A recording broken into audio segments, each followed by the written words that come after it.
Hello, hello. Welcome, friends. I'm so excited to share this flip of the Spellbinders October 2025 club kits.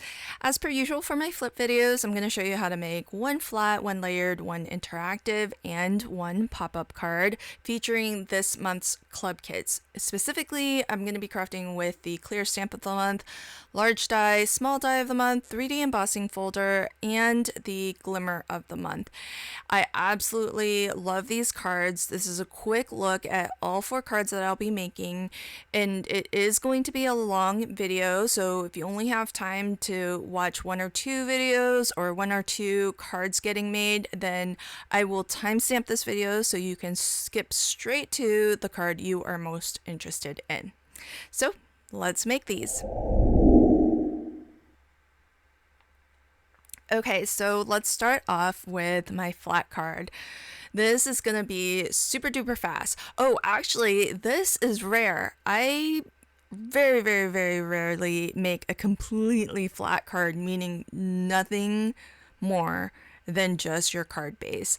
But when I saw this stamp set, I thought, well, if ever there was a time to do it, this would be this would be the stamp. So I'm stamping with VersaFine Clear Twilight. This is one of my very favorite inks, and here's the issue that I had with this, because if you saw at the beginning, I actually made 2 versions because this was the very first time I was stamping this particular stamp. And with larger stamps like this, sometimes I don't ink it up, very evenly. I didn't prime it at all. And so I actually had to go in and stamp a second time. And thank goodness I put this into my stamp wheel, because it allows you the opportunity to just get a second impression if you need it in order to have a very solid stamping.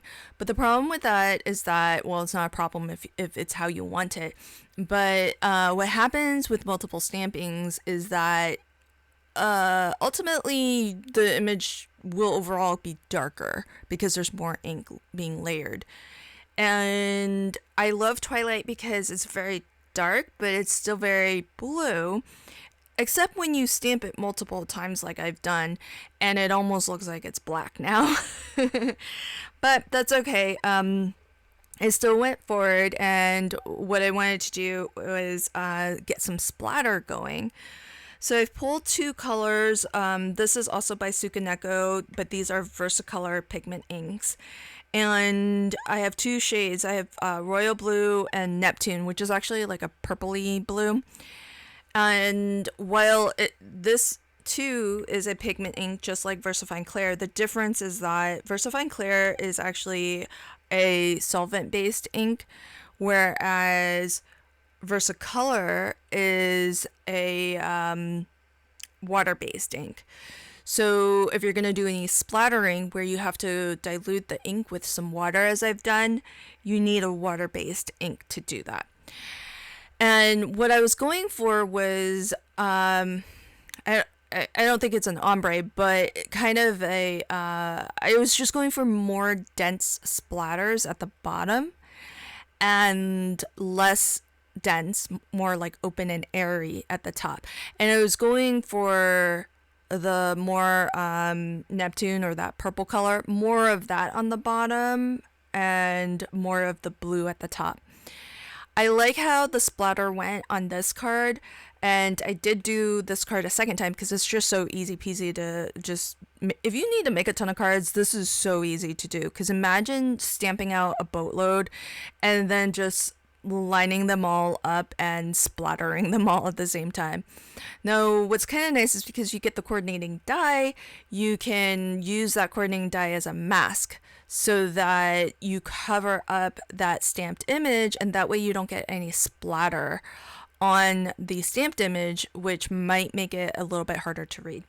So that was a fun one to do, and again, pretty rare for me to do a completely flat card. Now onto my layered card, which I'm very excited about. I really enjoyed making this card, and I think I'm going to do more of them. This is a card that I initially saw in my Crafty Fun with Friends Facebook group, and it was posted by Linda G. She actually shared with me a linked tutorial to it. If I can find it and remember, I'll try to link to it at the in the description box as well. But if you look it up, it's called, I think they called it an origami window frame card or something similar to that. I think of this as a box actually.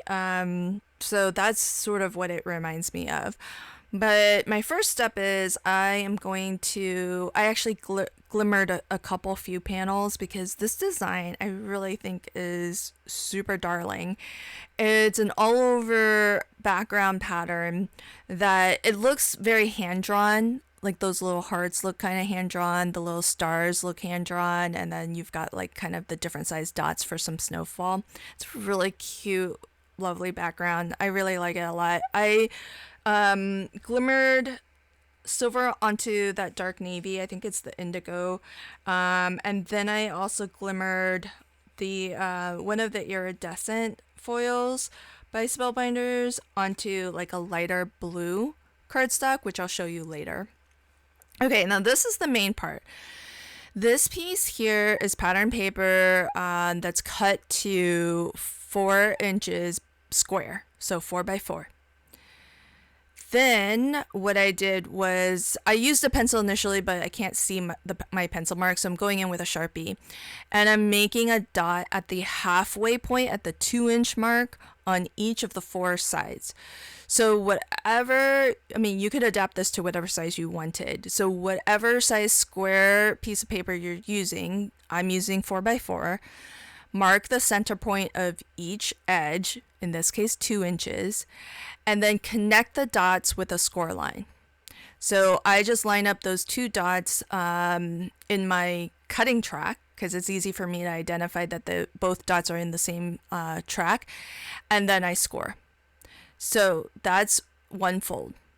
Now you want to fold that little triangle flap. You want to fold 1/2 inch away from that first line. So I'm going to take that first line, line it up at the 1/2 inch mark, and then score a parallel line. So I'm lining up my first score line at the 1/2 inch mark, making sure it's all lined up. And then I score 1/2 inch away from that line. And if you are the kind of person who can mark on your scoreboard, it's really easy to draw yourself some lines, and that way you can tell when when 2 points are actually in the same score track. All I did to achieve the same thing is I took my scoring tool and I just put it into one of the score tracks and then drag my score tool down, and then that way I know where that track is. But however is easier for you, what you want to do essentially is have those 2 parallel score lines, and then you fold them in a bit of a zigzag, so mountain and then valley on the shorter edge. And that's it. Folded, this square now measures, so it used to measure 4 inches and now it measures 2 3/4 of an inch square. If you want to add a matte layer behind it, which I end up doing, I cut my matte layer to 3 by 3. And if you want to add like a little square inside, which I also end up doing, then you want to cut that to maybe around 2.5 inches. Just kind of depends on how you assemble it, because what I end up doing is this fold has a little bit of a tendency to want to kind of spring open, which is nice because it gives you that dimension. But I'm actually going to glue it partially down, and you'll see that in a moment. Now, these die cuts are from the small die of the month, and one of the things that I wanted to kind of pass on as a little bit of a tip is there are some die cuts here that are kind of the same clothing piece, like the scarf and the hat, but there's multiple layers. And if you want one piece to be a little bit darker, but you don't necessarily have like a slightly darker cardstock, what you can do is what I did earlier, where on the bottom layer, the layer that you want to be a little bit darker, just smoosh that into some Versamark ink. Because Versamark ink is just like a watermarking ink, it has the unique effect of just darkening your cardstock. It's a little bit more prominent on a darker cardstock like the gray. You can, I think, see that a little bit better than the scarf, but it will work on, lighter color cardstock as well. Just might be a little bit more subtle. So that's one way where, like, if you don't necessarily have, a shade darker of solid color cardstock, you just use your Versamark ink. That's like super duper easy. If you have something like an alcohol marker, you could also use maybe a gray marker, and that might also help to darken your cardstock and help you to kind of maybe just stretch your supplies a little bit and still have some of that shadow and lightness. So with the snowman, so I cut these little circles, which are actually meant to be ornaments that you can put on the Christmas tree that's part of this set. But I didn't want to necessarily use them because I wasn't using the Christmas tree. It's a nice layered Christmas tree actually with like a snowy effect. I think that would have been a lot of fun to craft with, but instead what I did was I used those little circles for coal. So because I kind of figured the little buttons and the little eyes, like those are usually like, little stones, coal that you put into the snow, so it should actually feel like it's coming out as opposed to being recessed. Now, here is where I just cut some very thin, low profile foam. It's about 1 millimeter thick, and I cut it to about 1/8 of an inch, but it doesn't have to be perfect. And I'm gonna glue down each of these 4 flaps. The reason why I wanted to put some foam there is because I wanted to reserve some space so that there's a little bit of a kind of like a little bit of a shadow that gets cast, and then it kind of looks like there's a little bit more depth and dimension. And I did add this light blue panel because I want to put my snowman inside that little box.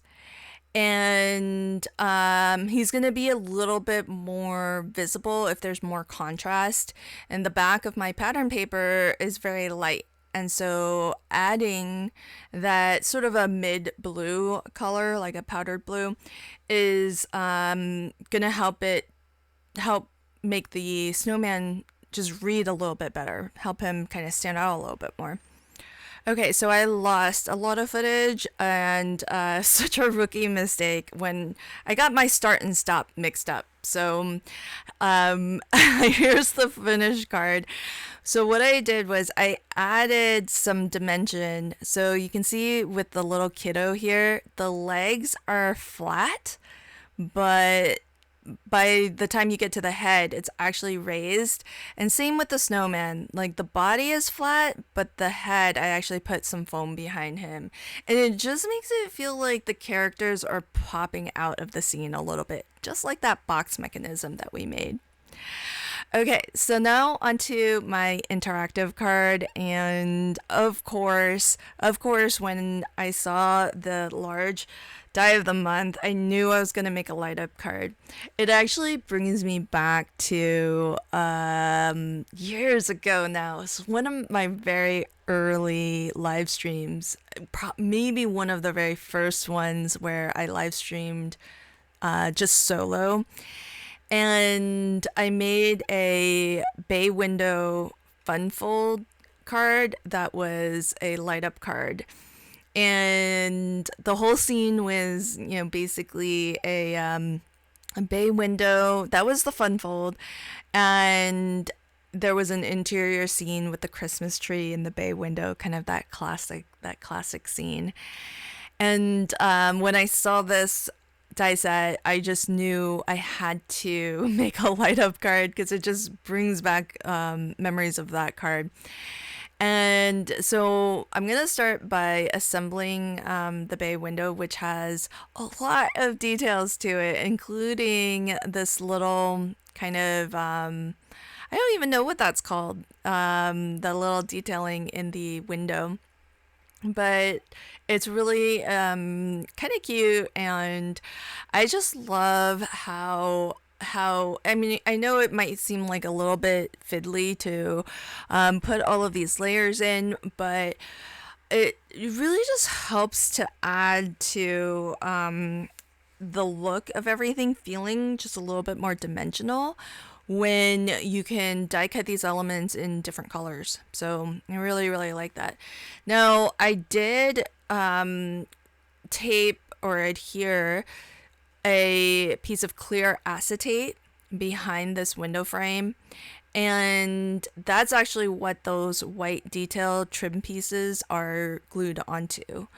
And so this has clear acetate over the top, so now it's kind of solid again. And what I'm going to do is kind of build up my scene of the inside of the house, essentially. So I'm going to use that sort of light pale yellow as the color of the walls. And I don't have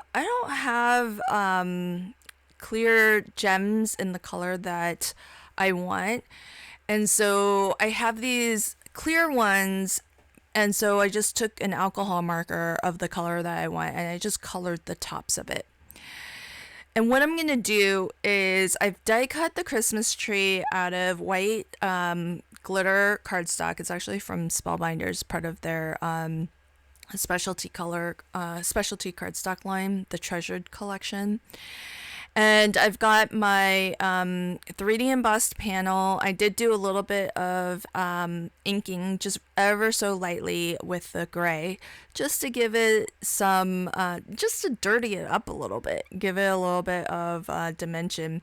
I mean, 3D embossing folders have so much dimension as it is, but it just helps it to not look so flat when you ink it up a little bit. And so that's a little bit of a dry run, a little preview of how my card is going to look. So what I want to do is I'm going to use the Pear Blossom Press Easy Lights. There are 3 LED lights that are already wired and connected to a battery. All you have to do is slip the included battery into the battery holder, and then you just need to figure out where you want your lights. So what I'm going to do is I want a little star at the top of my Christmas tree. So I lined up my Christmas tree, and I put a little bit of a pencil mark where the tippy top of the tree would be, and I poked a hole through this yellow cardstock. And initially I was thinking that yellow cardstock is definitely big enough to hide the entire, like, all of the lights and everything. So initially I was thinking that this little yellow cardstock panel would be where the entire mechanism, including the battery, including the button to turn it on, where it would all be hidden. But ultimately at the end of the day, I changed gears a little bit with where I wanted the push button. And so, but I'll show you how that affected the order and how I glued things down. But every step along the way, I like to kind of preview how things are looking. So I liked how that looked with the lights. And so what I'm going to do is I am going to actually poke a couple more holes. So I want to poke a couple of holes, because the Easy Lights from Pear Blossom Press, actually you get 3 lights.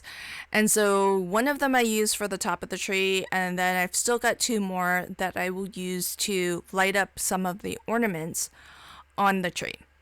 So I just put a light pencil mark in a couple of locations, and then I'm going to poke through the tree I'm going to poke a hole all the way through the tree. Then I'm going to line the tree up on this yellow cardstock and then transfer the location of those holes onto the yellow cardstock so that I could poke a hole through that layer as well. And the reason why I'm poking these holes is so that the light that is emitted from the LED has no kind of barriers, or as few barriers as possible, and then that way more light can shine through. And so especially if you're using a pokey tool, you can just kind of gauge how large of a hole, but start small and then widen the hole as you feel you need. Then once you put a clear gem through, you'll see that it lights up, but it's still going to look nice and it won't look like there's a hole in your tree when the lights are off. And it's such a strong light that the glow of it is still pretty yellow once it's on. But I think I'm okay with the effect of that. And so I'm going to keep on going with the second hole that is on the tree itself. And to make sure that these lights stay where I want them, I position the LED so that it's facing outwards, and then I just use some washi tape to tape it down. And that's plenty secure for the tape, and plus that panel will get glued down eventually as well. And now when you go to position everything, you just want to make sure that your tree, the holes in your tree, line up with the holes in the layer behind it, which is where your lights have been attached.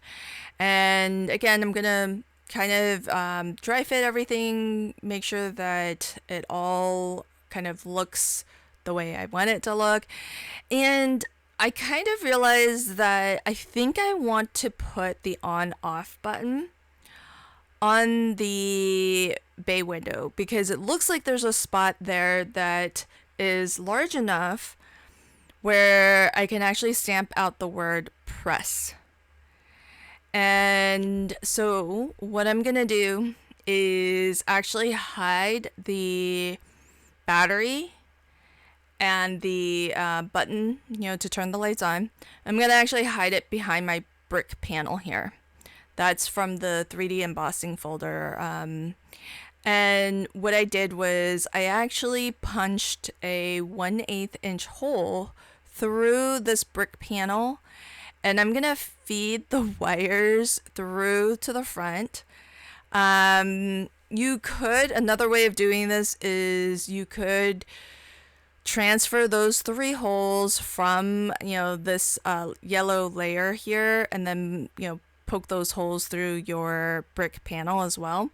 But why do that when you could just as easily do what I've done? Just have one hole that you can feed your wires through. And I'm going to retape all of these so that they're back in position where I had them. And I'll just pull the wires through. So now what's going to happen is this yellow cardstock can get glued down to the brick relatively pretty much flat. And then all of the wires and the battery mechanism and everything will be hidden behind the brick panel. And that panel will have some foam behind it. And so this is why it's kind of nice, even though I've made a lot of light up cards and I had an idea for how I wanted to assemble this, I'm glad that I didn't already glue down the brick layer because I actually now need that layer to hide my battery from the Pear Blossom press light. So I just used some liquid adhesive and I glued down that yellow layer flat, and I'm gonna make sure that the holes on the tree are lined up with the holes in that yellow layer, and then I can glue this down flat as well. So I'm trying to glue down now the pieces where I'm pretty certain where they need to go. And that way I have fewer individual pieces. And once that layer is down, then I can actually add some of the colored gems. Remember, these started totally clear, and then I colored them in with my alcohol marker. And I used an alcohol marker because it's a clear ink, and so it still maintains the translucency of the original gem, which is what's going to allow the light to shine through it. But it's still, the color still sticks to it just fine. And so I just added a few of those around, and again, just want to addition everything. And here I want to actually see where I can put the word press and stamp it onto this bay window. There's this really nice flat section here, and it's just large enough for this is the action word stamp set by Spellbinders.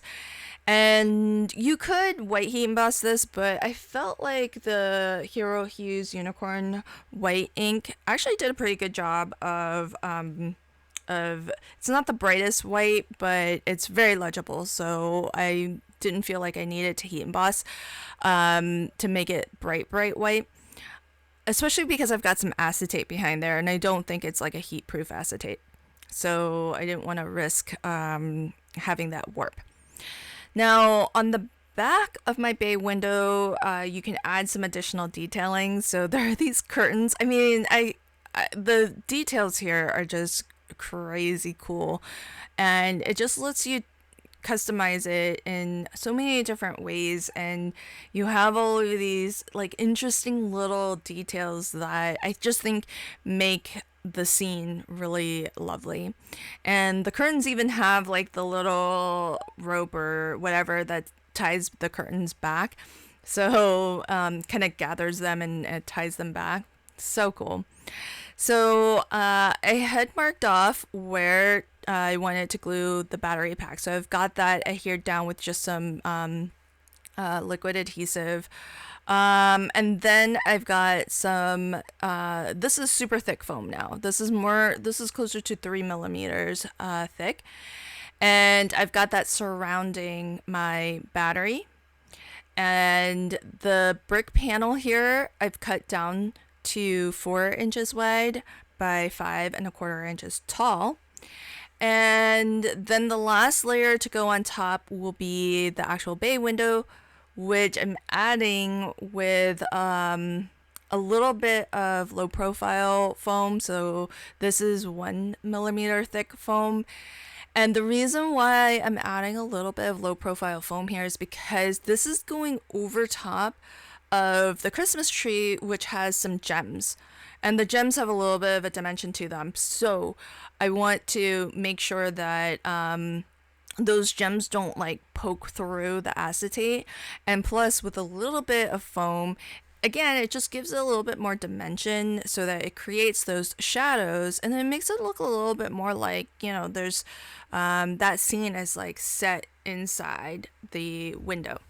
And then the last thing I'll do is stamp out my sentiment, and I'll attach this with a little bit of low profile foam as well. And the sentiment is from the clear stamp of the month.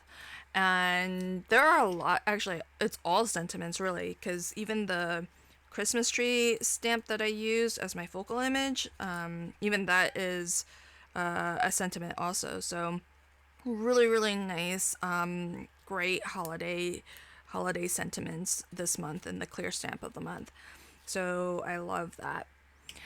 And that is my final interactive card, a really fun light up card.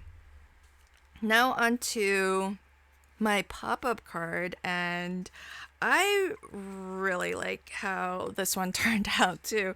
It's quite involved, but it's cool because you don't need any specialty dies to create this particular pop-up mechanism. So this is a side folding A2 card, and I just, again, really love that bay window, so it's going to feature in this card too. Now, you want to make sure, as with pretty much every pop-up card that I make, the card base, you want this to be like a heavyweight card stock. So 110, 120 pound, whatever you got that's over 100-pound cover weight, use that. And same with this mechanism piece, which I cut a strip that is 1 inch tall. And I marked at the 1 inch and at the 2 inch. I just gave myself some dots.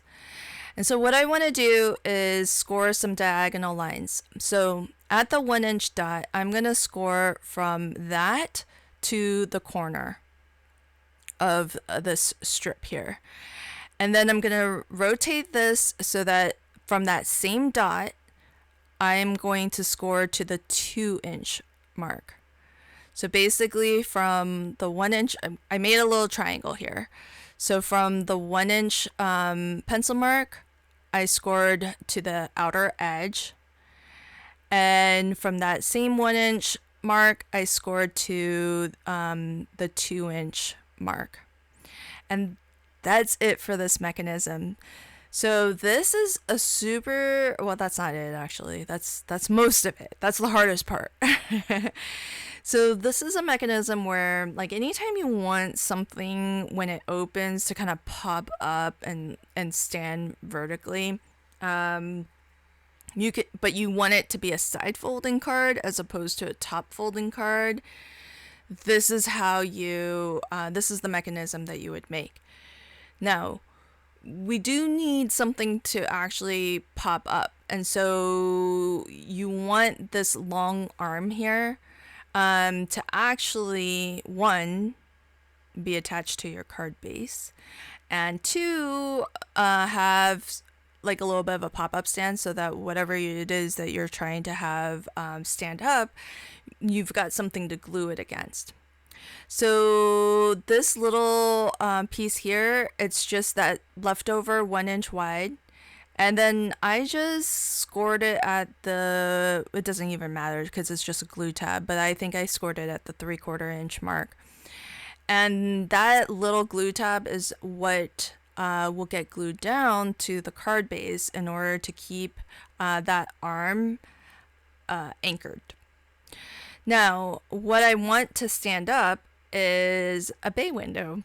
So I've already made this bay window, and okay, here's my idea.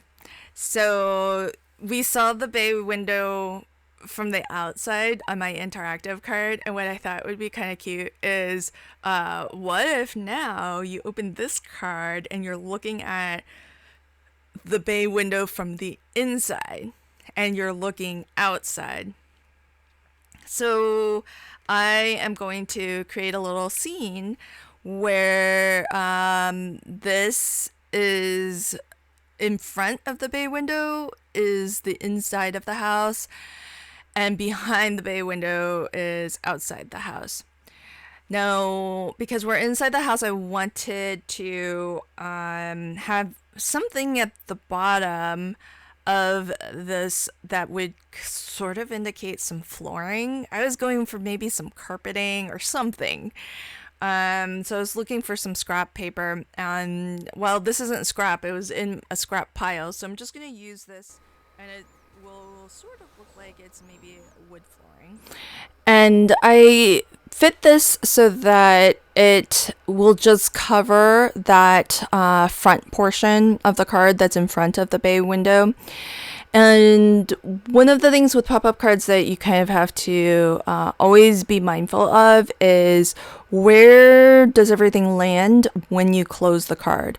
So here is how I'm kind of dry fitting and making sure that this bay window has plenty of space to lay down flat when the card is closed. So that's how I determined the actual size of this piece of pattern paper, which is the full 4 1/4 wide, and it ends up being just a smidge taller than the bay window, so it's about 3 3/4 of an inch tall. That's the pattern paper here. But like I said, that measurement is determined by the height of the bay window. So now this is the mechanism that we made, and since it's white on white, I'm going to put this little overlay where you can kind of see the shape of the mechanism. And essentially what we're going to do is there are some glue tabs that need to be adhered. One glue tab needs to be adhered to the inside back of the card, and then the other glue tab needs to be adhered to basically the inside, but the back of the front of your card.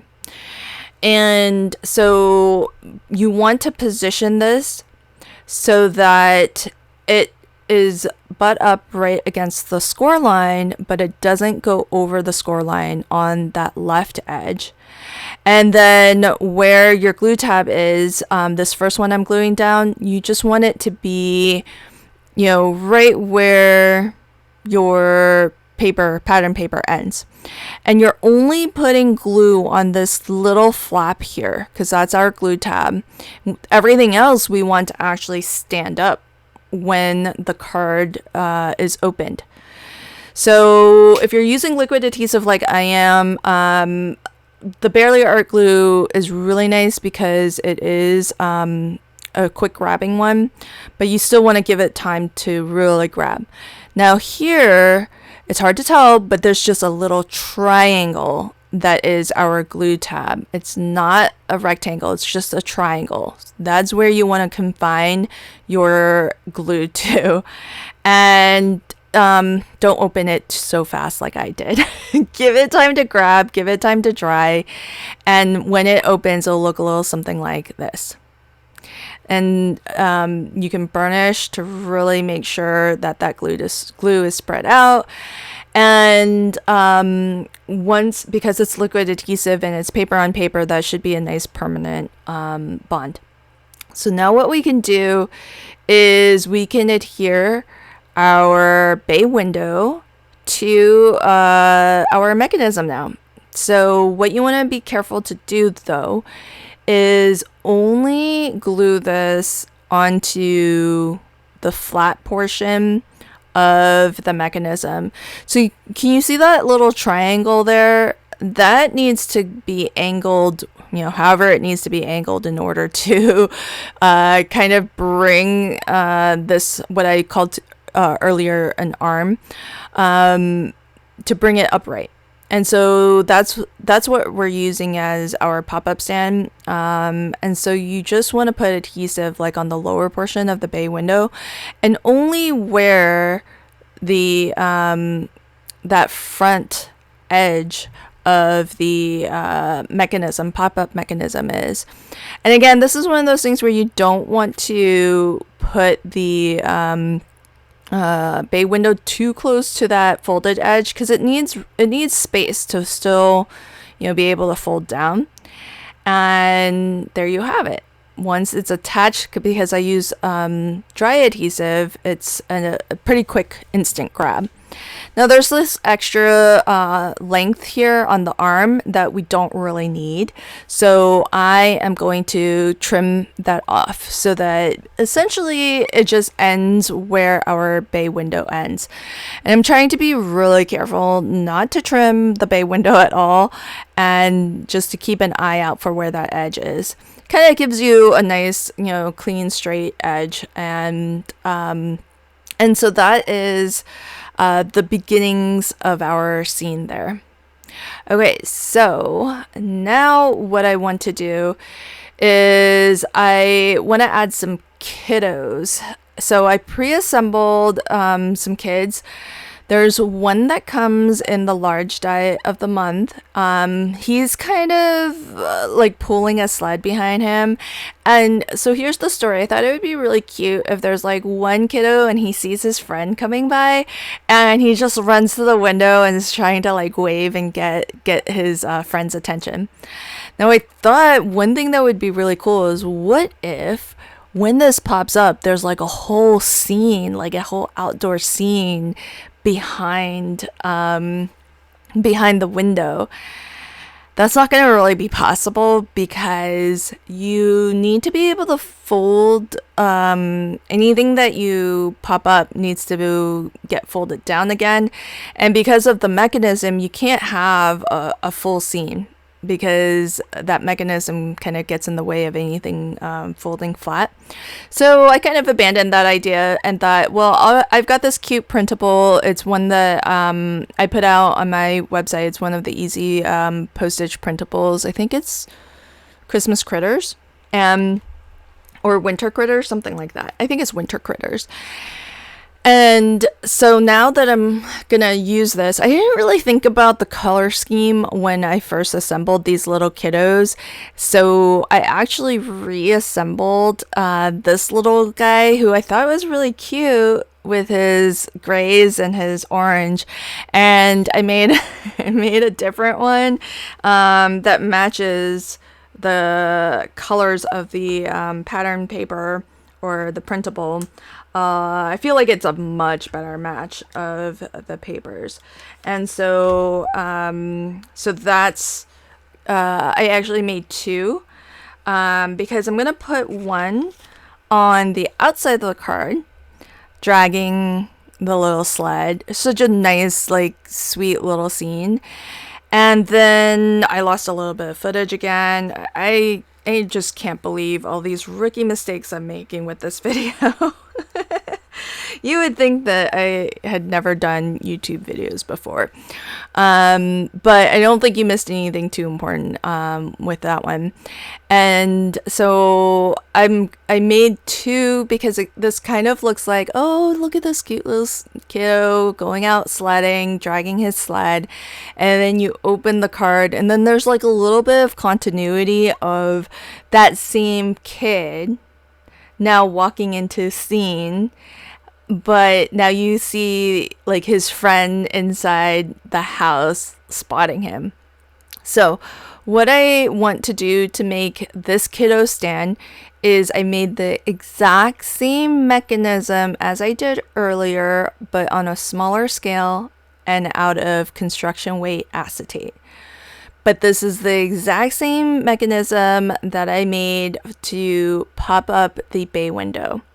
The only difference is that instead of like a 1-inch arm, I made this, I think, about 1/2 inch. I actually don't even know exactly.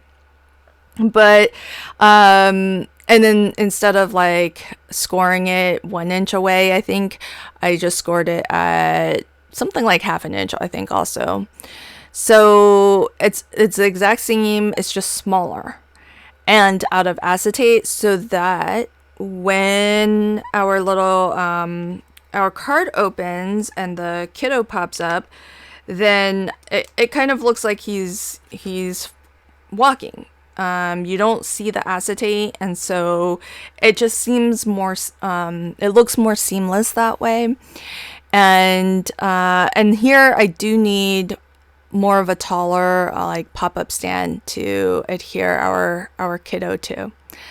So so that's how you attach that layer of the scene. Now for the inside of the house, I kind of want to add some elements and build up the inside of this scene as well.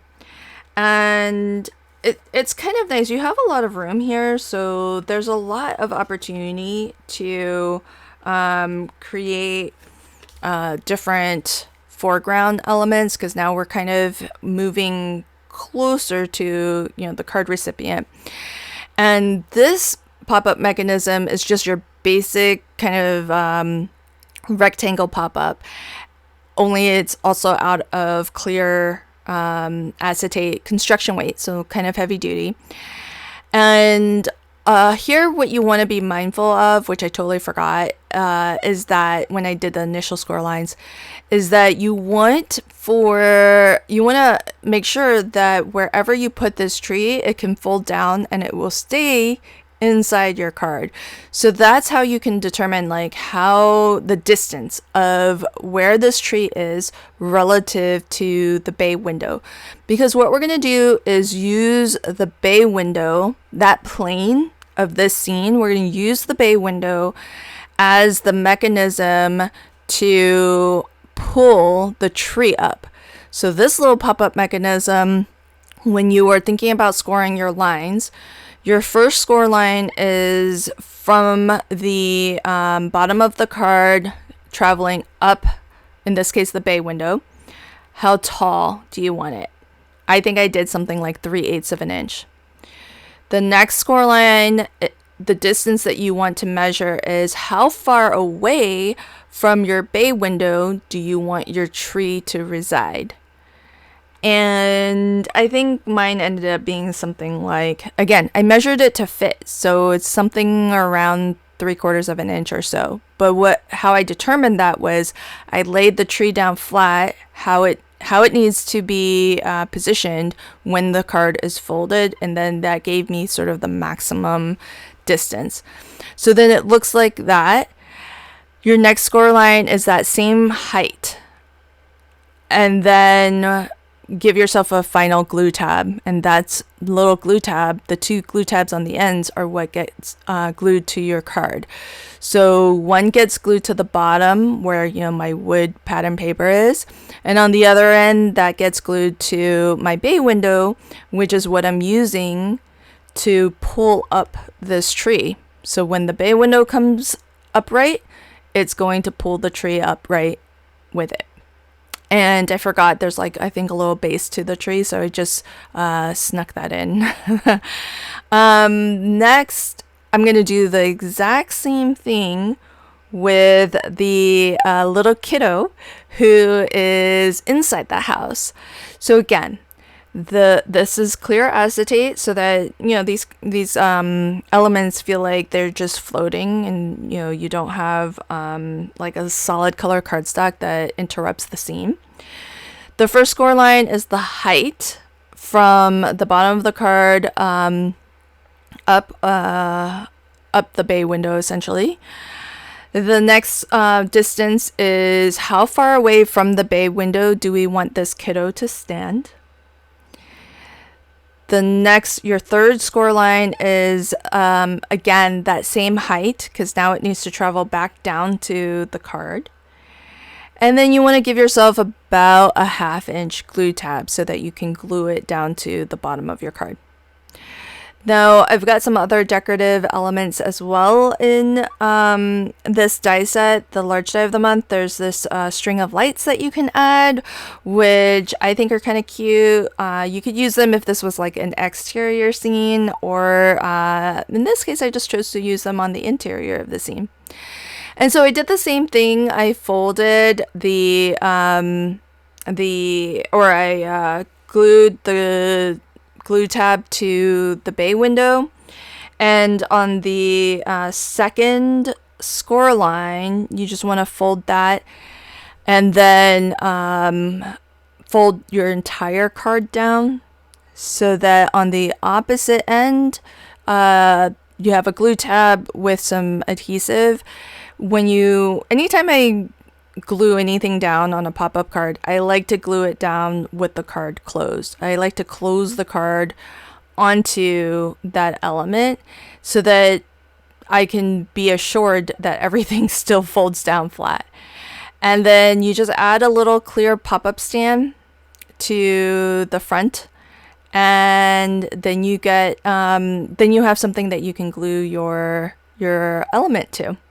And that's it. So let me give you a final close-up look at all of the cards that I created. So this is the first card that I made in the video. You can see how dark that is. It's almost black. And I redid it using the Versacolor inks, the same inks that I splattered with. And I kind of like that one better. I feel like it goes a little bit more nicely. Next is my layered card. This is an origami. I think it's called, if you're going to look for tutorials on YouTube, it's an origami, I think, window frame card. But I really love how this turned out. I added a lot of dimension, and varying dimension. So where one end of an element is glued flat and then the other end is propped up more, so that it really just looks like things are popping out of the seam, which I think is a nice effect from that particular fold. This is my interactive card, which is a light up card that features the Pear Blossom Press Easy Lights. And you push the button to light up the star at the top and a couple of the lights on the tree.